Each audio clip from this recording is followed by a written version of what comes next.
It looks like the odds of an Australian recession look quite slim in the near term. However, there are vulnerabilities in the economy that, if triggered, could lead to a downturn in growth. Australia's two key vulnerabilities are, firstly, the reliance on the housing sector, and secondly, the reliance on the Chinese economy for commodity demand.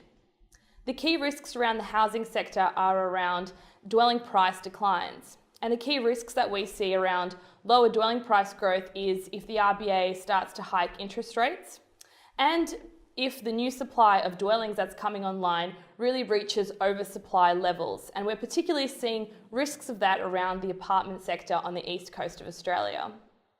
The risks around the Chinese economy are around how the Chinese economy will adjust to lower rates of growth that is less dependent on debt.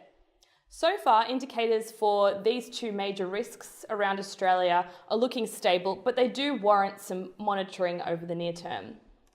It's always a very difficult thing to forecast when an economic recession will happen, but economies always go through cycles, so a recession is inevitable at some point. Instead of gauging timing, it's more important to look at some of the imbalances that the economy has and try to strengthen the underlying components of the economy and to avoid large imbalances, for example, large current account deficits or budget deficits that would weaken an economy.